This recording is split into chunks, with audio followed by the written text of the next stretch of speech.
I might not remember their name, but I would remember the story that they shared. And the stories that I always resonate with are stories of that feeling, like you overcame something, or there was a challenge in your story, or you were very persistent and resilient in some aspect. And so the stories that are very chronological and surface level, 9 times out of 10, those are going to be stories that are often forgotten, unfortunately. So there should be like an emotional component to it in some regard. And I think what people might struggle with is either showing up a little bit more vulnerably and admitting that you did have a challenge to begin with, and that your whole trajectory to where you are today was not this smooth and perfect linear outcome. But I also think that some people just feel like they don't have a story that matters.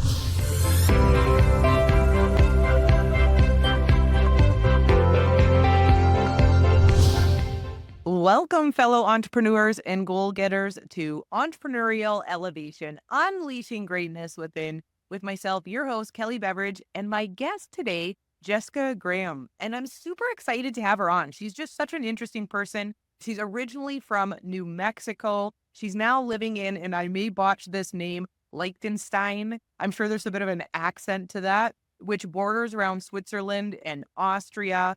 And in between there, she spent 7 years as an international school teacher in the Middle East. So Jessica just has a wealth of experience, I'm sure a ton of stories, and she's just well traveled. And what I love about Jessica is she's taken her experience and in 2021, her passion for storytelling, and she created her own business. And she's now really helping and guiding impact-driven entrepreneurs, coaches, and creatives by being the brand story specialist go-to person. And I've chatted with her, and she has a wealth of information, tips, guidance around this topic of how to craft your signature story. And it's what we're going to talk about today. And I coach a lot of entrepreneurs myself, and I can tell you this topic of, and it's so funny because we all innately know our stories, yet how to craft it and then how to share it and package it in a way that's impactful and truthful and attracts clients. It's not an easy thing to do. And so I love that Jessica's on to give us some tips and guidance around this today because she is an expert in this.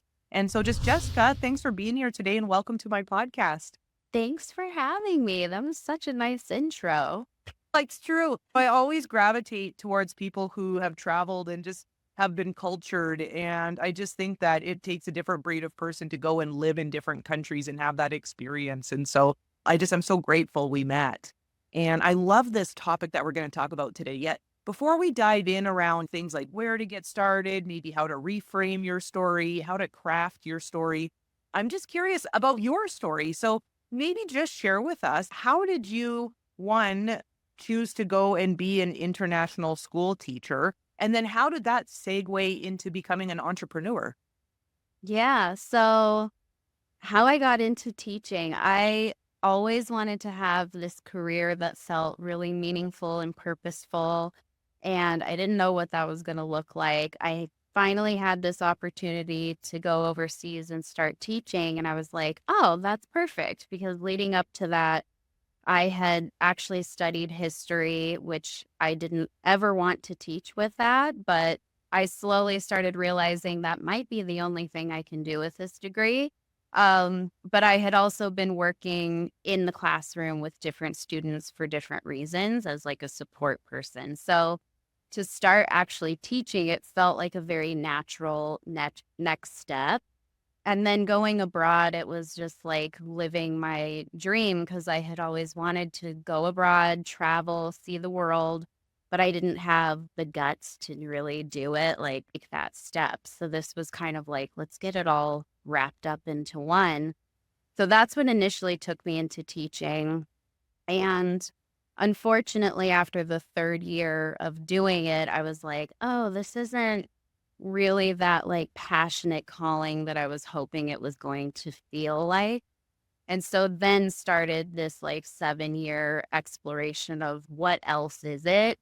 I knew that I didn't want to leave the classroom without having something that like a direction that felt like purposeful and not just let's just step out and see something else. And the lifestyle was really great. Living overseas was wonderful, making all of these really cool connections with people that are from all over the world. It opened doors that I never even knew was existing.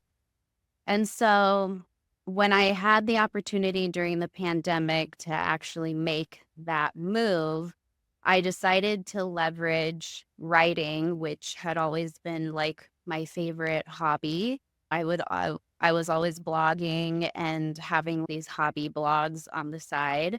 And so I became a copywriter. That was my first business. And as I was helping my clients write their copy, I was realizing, like, I really like doing this, but what I really love is getting to know the mission and the purpose behind their business. Like, why did you start your business to begin with? What is it that's waking you up every day to keep doing this over and over and over? And so that's when I realized that the story part of the brand was really where my passion was. So I just went full in on that, and I've been doing that since. I think that the best part of the story is the connection piece to it because it really humanizes everything. It humanizes the business, it humanizes the brand itself, and it really gives that emotional experience that I think otherwise you don't get it as much as you do through a story.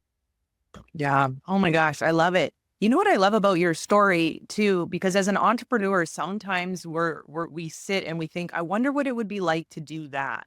And you went and did it, right? And so you went and you traveled and you went and became a teacher internationally. And you would never have realized eventually it wasn't for you if you didn't go immerse yourself in the experience.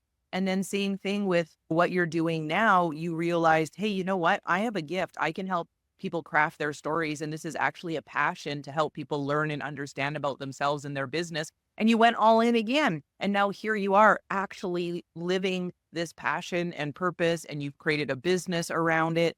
And I think sometimes people like the idea of entrepreneurship or taking risks, or we always think, oh, it would be so nice to do that thing. Yet you did the thing. And that's how you actually discover what your calling is, right? Like you've got to go experience and immerse yourself. So I love that about your story in the first place and how you talk about how crafting a story humanizes. And you answered, I was going to ask you, like, why is it so important before we talk about the nuts and bolts of crafting a story? Why is it so important? And you talked about the humanizing piece of it. Is there other reasons why it would be important to even want to sit down and ask ourselves, what is my story anyways, and how do I learn to craft it more effectively?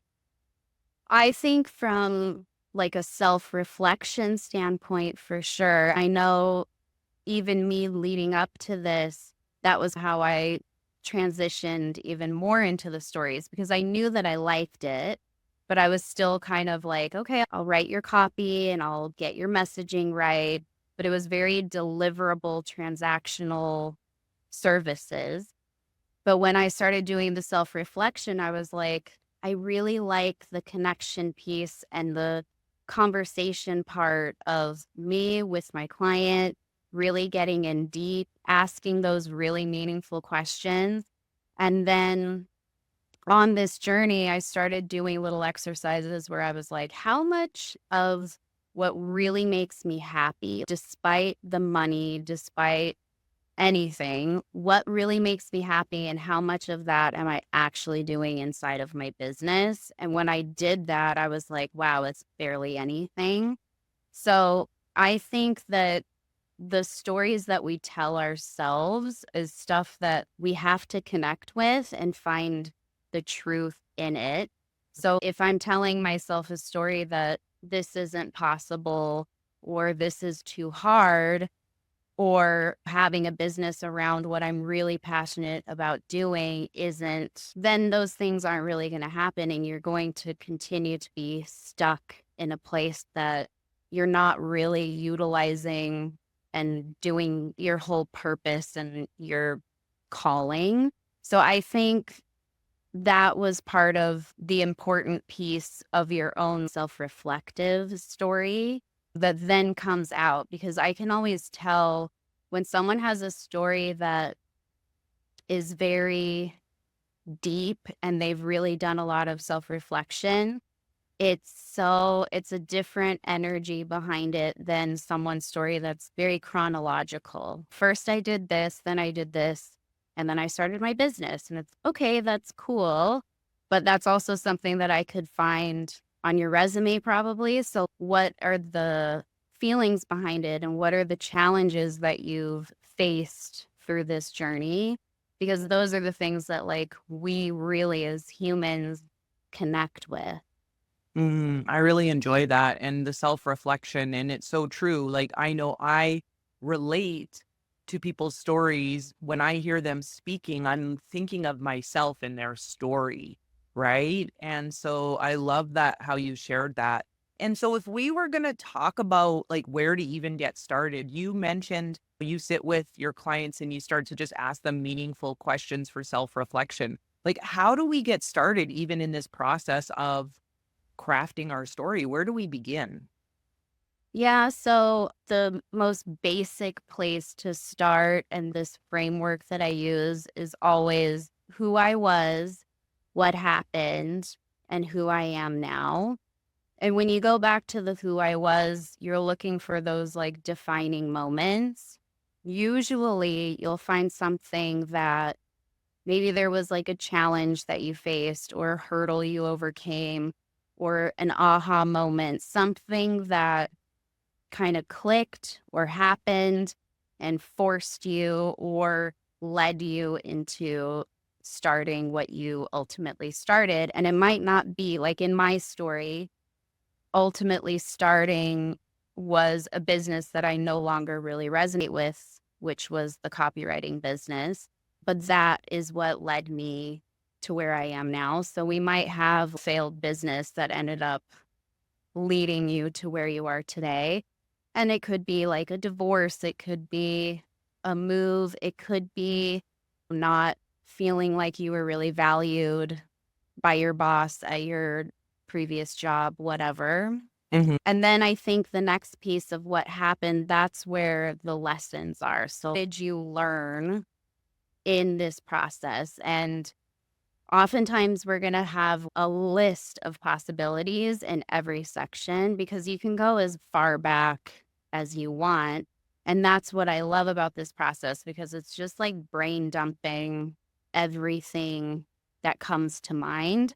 And then the last part is like stripping away some of the pieces that maybe are still worth a story later, but they're not going to be part of your signature story, I would say. And then that last piece is the transformation and or the who I am today. And that part I love because I love doing this exercise where I ask my clients, like, on the surface, what are you doing?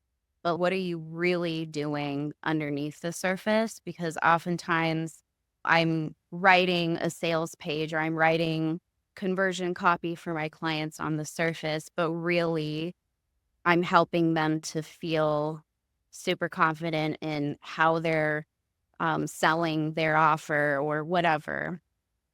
And once you can get all of those little pieces down, it's the refining process after that. And that tends to be the hardest part, is like that stripping away. What I find to be true is you're going to have different versions of your story depending on whatever audience you're talking to.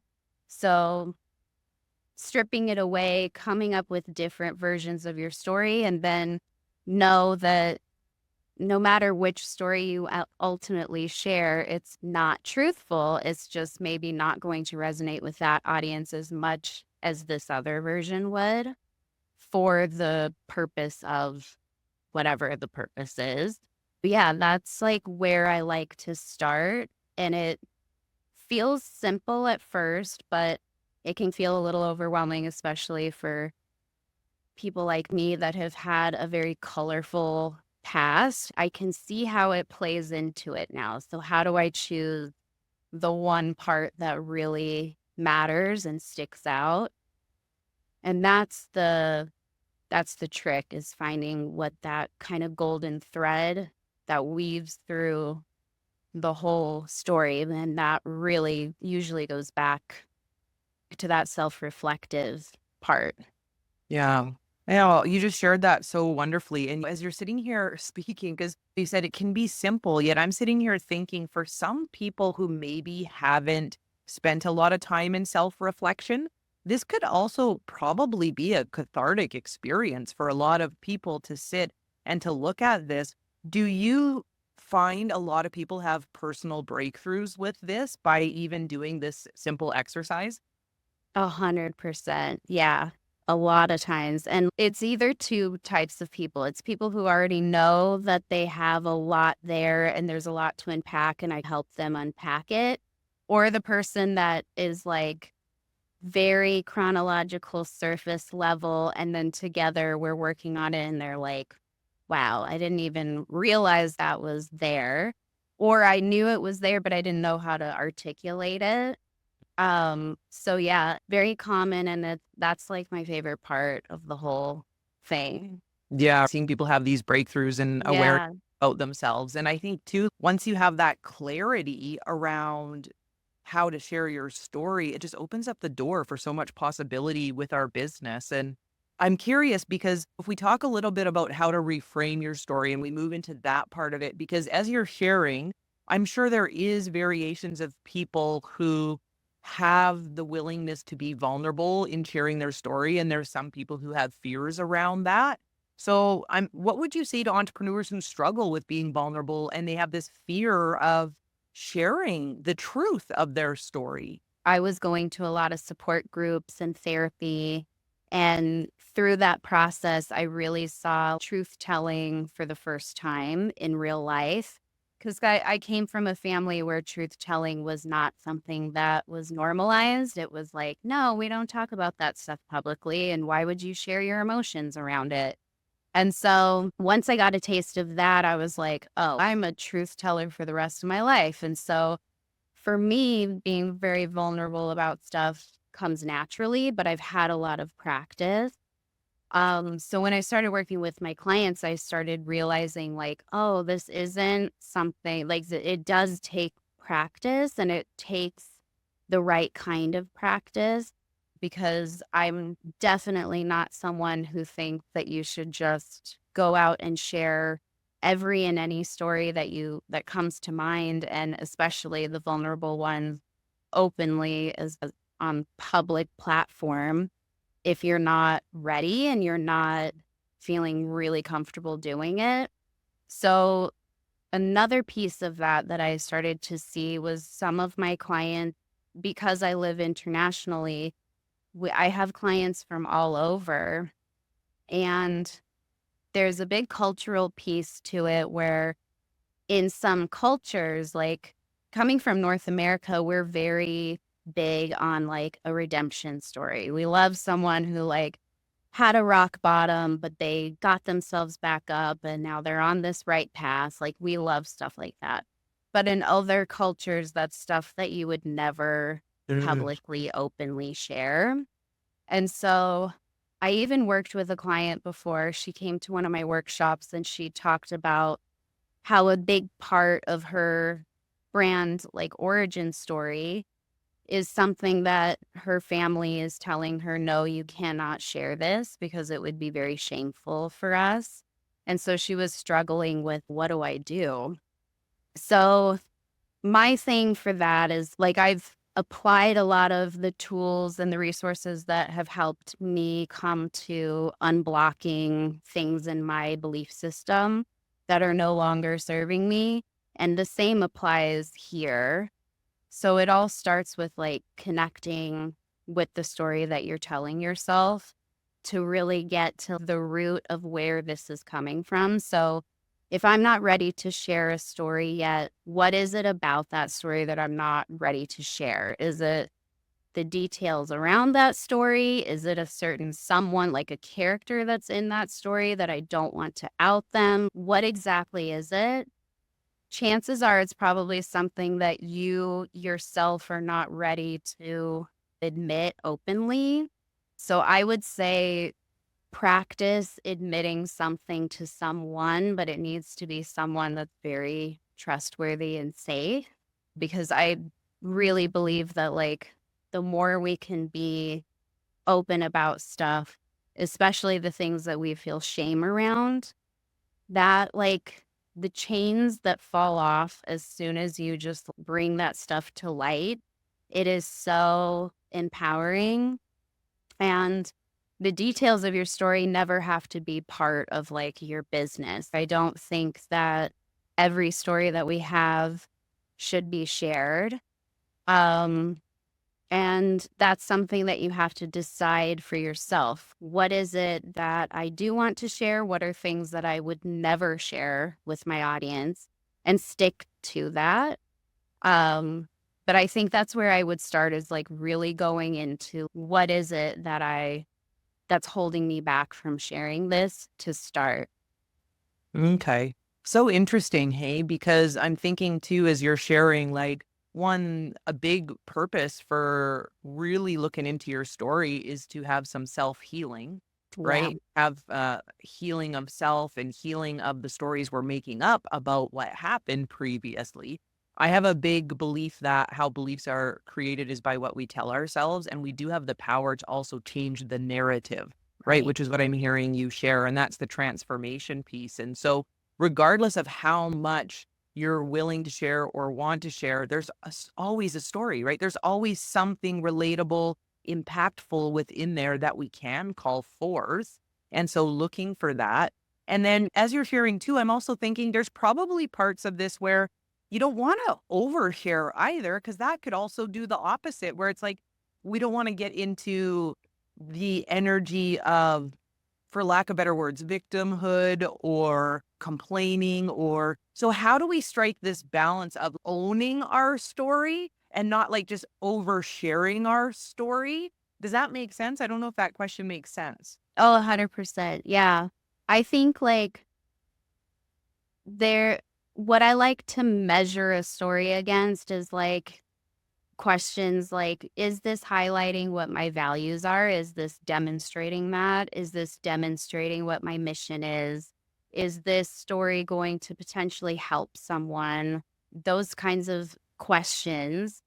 And if it's sharing for the sake of like a shock value or trying to be like very extra vulnerable and show your vulnerability, but you didn't say, yes, this is demonstrating my value. Yes, this is highlighting my mission, then I would advise not to share that story. I think that the intent behind it should be, and I also think that there's some stories that are worth retelling a lot. Our brand story is usually going to be retold over and over and over. Probably part of your introduction. It's probably part of like your networking, whatever. But then there's other micro stories that might pack a punch and deliver a message that's really meaningful. Sometimes those are stories that should be retold a lot too, and sometimes it's just like a one and done. It depends on who the audience is. It depends on a lot of things, and it also depends on where you are in your life. Like, I might still be in the process of kind of healing something and I'm not ready to share something, or I might have felt healed and I'm ready to share it, but I don't want to keep bringing those things up and feel like I'm being identified and associated with this story. So I think like choosing wisely and just knowing when is the right time, who is the right audience. And again, like I really believe that going back to your like the boundaries that you set around your own story. Like, this is something that I'm willing to talk about and this is not, and really owning up to that and staying consistent with that. Yeah. And so, how do we connect our story? So, you mentioned something about your business brand. And so, obviously we're diving deep into the story aspect, yet a big purpose of this conversation is so that you can have a signature story that you align, like you said, your values, your core principles of business to, so that you can go out there and attract the ideal client. So can you just chat about the business result that comes from having a consistent story that you are comfortable with, that you do share, that you do improve in sharing? Like the purpose of that with the impact that it has on business and attracting the client, because I've been talking a lot to entrepreneurs and there's this concept of, do you just speak to everybody or are you out there looking for your niche client? So how does this be effective in the way of growing our business when we have a story that's compelling and that's ours that we're owning? Yeah, yeah. I think that the compelling piece of it is going to be that framework of who I am, what happened, and who I am today. One of the things that I noticed when I started doing more consistent networking was a lot of the people that would share their story with me, that it was always someone that I would ultimately remember. I might not remember their name, but I would remember the story that they shared. And the stories that I always resonate with are stories of that feeling, like you overcame something, or there was a challenge in your story, or you were very persistent and resilient in some aspect. And so the stories that are very chronological and surface level, 9 times out of 10, those are going to be stories that are often forgotten, unfortunately.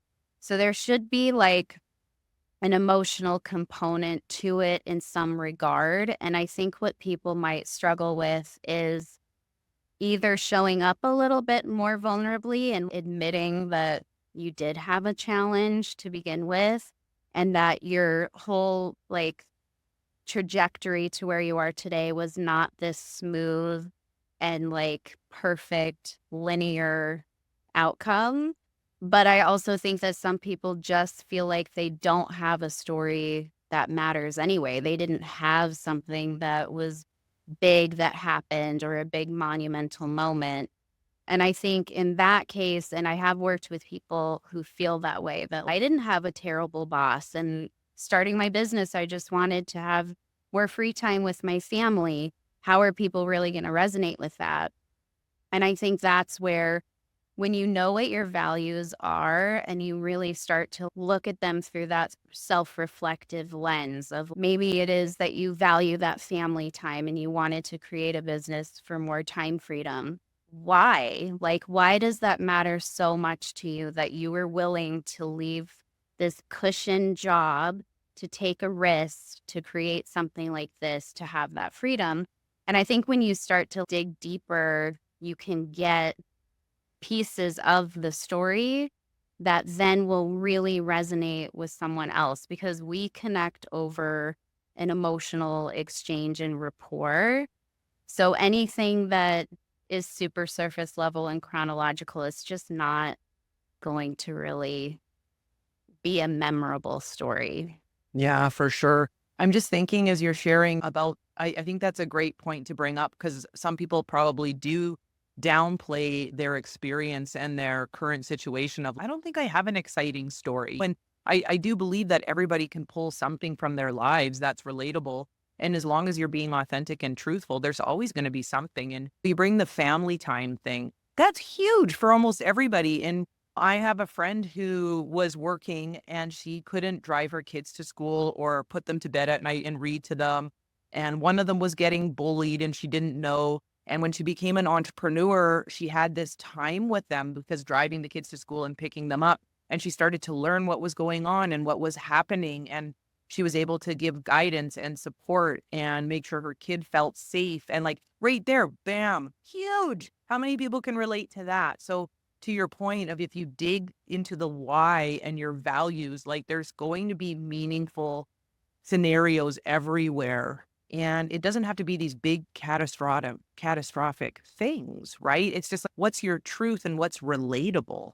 And so I love that you brought that up because I think some people may go to, I don't have anything exciting to share. And it's not about being exciting, it's about being truthful and authentic. Exactly. Um, So if we talk about crafting your story, so we've talked a little bit about like where to get started, reframing, why it's important.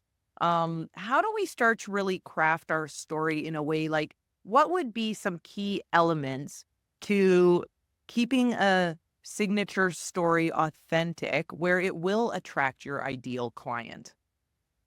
I think with branding in general too, it's such an organic thing that really evolves with you. So even for me, the story that I started with, and even the story that I started with at the beginning of this year, it's already changed and transformed to now.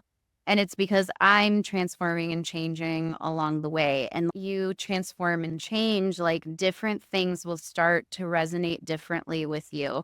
My past is my past, and my experiences have already happened, and I can't go back and change anything.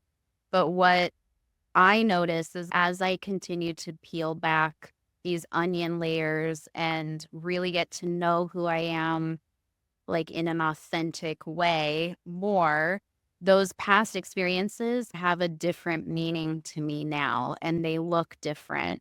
Maybe some things that I used to be more ashamed about or embarrassed about, now I'm like, wow, that was actually really cool. Good for me. Or they just have a different energy around it and you start to integrate all of the pieces of yourself. So I think to answer your question, like, as you continue to just live your life as an entrepreneur, I would always go back to your story and just see, does this feel like it's really aligning with me still? Or am I reading it as though I'm reading someone else's story? Does it feel like I'm wearing like a mask over myself when I'm reading this because I'm trying to hide behind something? Like, what is the feeling that you have when you read the story, and are you really connecting with it? I know for me, like I said, the beginning of the year versus now, my story has changed a lot, and it's because of um, this transition that I've been going through and, like, really stripping away parts that I was like, "Oh, but every business should have a story that has this," and, like, I was forcing something into it, or it didn't really feel authentic to where I am today, and so you start to change it, and you edit it, and you play with it, you present it at I think going to networking events is a great place to practice, and you can practice this newly revised story with new people and just see maybe how did people engage? How did they react to it? You can practice using it in your social media platform. If you're on Instagram, using your stories is a great place to practice this stuff because it's not going to sit there for more than 24 hours and then it goes away and you get to see how people are really resonating with it. But yeah, I think that it's a very ebb and flow thing. What if you still have the same story that you had 3 years ago, it might be time to refresh it. For sure. And you just mentioned a few things of what you can start to do once you have your story. And so I'm curious, let's say I've crafted my story, I'm comfortable with it, I'm excited about it, I've practiced it. What would be like 2 or 3 things I could start to do in my business to align like how I'm branding myself professionally to align with my story? I love that. I think where I like to start with branding in general is with your story. So the first part is kind of like take that story and then see where it's needs to be inserted in your business. So I would look at your bios, I would look at like your LinkedIn about section. I would start to reintroduce yourself on your social media and I think if you're applying for podcasts or speaking events, make sure that that bio is up to date and really aligned.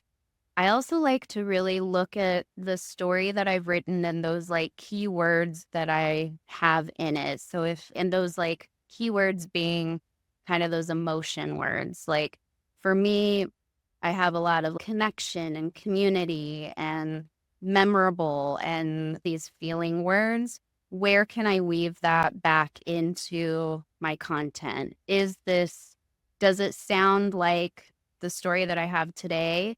If I were to pull up my website, is my website really feeling like it's that same person, or does it feel like two completely different people? And just weave back in a lot of use those keywords for part of your messaging. I think that's a really important part too. No, those are awesome tips and a good place to start too. And once again, it just keeps validating our story. I think for myself, the more I see it on my own social media and I'm speaking it, I'm believing it, I'm getting better at it. And so, okay, I have another question before we start to wrap up. What are some mistakes that you see people doing? I'm just curious. What are some things you'd be like, don't do this when it comes to crafting your story? Do you have a few things that come to mind? Just the one thing that I keep bringing up in this whole podcast is that like chronological, this is what happened, and then this is what happened, and then this. And it's like, there's no emotion behind it. Just don't, because it feels like it's just reading a resume and it's very surface level. And on the flip side to that, I would say you can tell now the people who are two things: oversharing and trying to get a little bit of that shock value out of sharing a story that it feels like it's coming from a very inauthentic place. And not that I'm saying that they're not sharing a truth, it might have really happened to them, but it feels a little desperate. There's a little desperation in the share. And then the other thing is this chat GPT thing, like taking an idea, putting it into ChatGPT, telling it to tell a story using this idea, and then just copy and pasting it. It is very obvious that it wasn't written by a human. And so I think let those things generate some ideas if you're not really confident in your writing skills, but always go back and edit it and make it sound like your voice sharing this story. Those are the biggest icks that I get. That's such good advice though, right? Because we're talking about authenticity and being unique and being truthful. And you do all of that with your story and then you chuck it in chat GPT and it spits out something that sounds so beautiful and eloquent, but it doesn't sound like you. So it Right. just kind of like does the opposite of what you just did all that inner work to uncover. And so I love that that's what you just brought up. Okay, so Jessica, I have a few questions yet before we wrap up. I want to know, where can we find you? So if people want support with their story and crafting their story, where do they go to find you? And do you have anything coming up in the new year that you want to share about? Yeah, thank you. I'm living on Instagram and LinkedIn. You can find me at jessicagraham.brandstudio. And in the new year, I'm actually leaning into that keyword of mine, which is community. And I'm starting a business support community. Part of my story leading up to now is just that truth telling and the ability to really share openly. I think as entrepreneurs, we have a lot of fear in that because we think that we need to show up a certain way to look very professional. And it's hard for us to really let people know that this is really hard. Like what I'm going through right now is really hard. So I wanted to create this safe space where people can just openly share, practice sharing, practice telling their stories, and then decide if that's something that you want to take to your audience or not. So it's called Made for More, and that community is starting in January. And you can find out about it on my website, jessicagrahambrandstudio.com. Oh my gosh, I love that. I love that you Thank create you. community and it just fits so perfectly with who you are and what you do. So that's super smart and super great. I think a lot of people can benefit from that. Okay, we'll put all of Jessica's info in the show notes so that you can find her easily and then be a part of her community if you so choose to.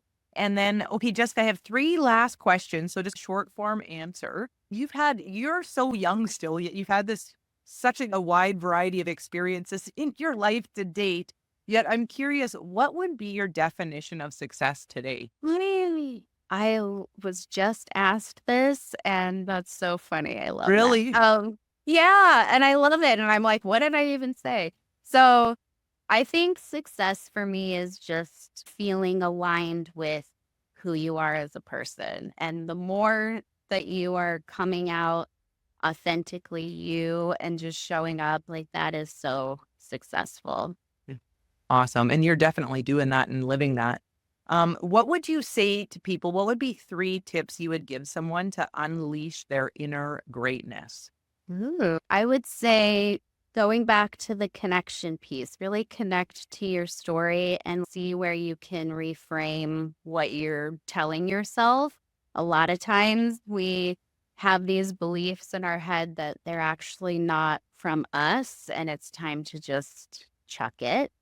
Another thing would be to really pamper yourself, like, love yourself, give yourself that pamper time, like, I know you and I were talking about just, like, having a slow morning and having space away from your partner and whatever that is, just give yourself time to get to know yourself. I think as women, we oftentimes get lost in a lot of the noise and the roles that we're expected to be playing, so really tuning inward. And I think like travel, like being as open to other cultures and places and people and food and just like immersing as much as you can into something that's a little unknown, you're going to learn so much. Oh my gosh, I love those. And I totally agree. Okay, last question. Based on your message today around crafting your signature story, what is one call to action you would give the listeners that they could go and do when they hop off this episode? Write a new reintroduction post. Reintroduce yourself to your audience, but come into that as like you're just talking to a very close friend who might already know you, and just practice it that way and see how you can start to strip away a lot of the things that really aren't authentic to you and start to show up feeling a little more like you and less like a fake version of yourself. I like that. And what a great time to do it. This episode will be airing in the beginning of January. So great time to do it, right? New year, new beginning, new opportunities, new possibilities. So like reinvent yourself as many times as you need to, but go and write a reintroduction post of who you are. I think that's brilliant. Jessica, thank you for being here and just sharing. You're amazing. I'm so happy that we met. You're doing great things. You're supporting people in their business. And I think that this is as simple as it sounds to just go share your story. There's guidance that's necessary to be able to do that. And you're so great at it. And so just thank you so much for being here and Mm. sharing. I know that the listeners are going to get a ton of value. Really appreciate you being here today. Thank you for having me. I loved it. Thank you so much. Awesome. And happy new year, everybody. Yeah. Happy New Year. What a great episode with Jessica today. I love this topic about how to craft your signature story in business and just how powerful it is when you can get real with yourself and honest with yourself and unpack your story, right? It sounds so simple, yet not easy enough to do. So I hope you got value from today's call. I encourage you to go and follow some of the tips and guidance that Jessica gave. If you don't have a story, sit down and come up with your story, craft your story. If you have a story, maybe learn how to reframe it or tweak it so it's relevant and truthful and authentic to you today. And then go and do that call to action she shared, right? Go and reintroduce yourself. That takes courage to do that. Do that through your social media, do that through the platforms that you're on, and reintroduce yourself with your authentic, unique, signature story, right? Such that you can speak to your audience, right? And I guarantee there's going to be people that are listening that can relate and they want to learn more about how you can service them and guide them with the business and the offerings that you have. And so, Jessica, thank you so much for all of your guidance today. Thank you, everybody, for listening. With love, greatness, and success, it's your host, Kelly Beveridge.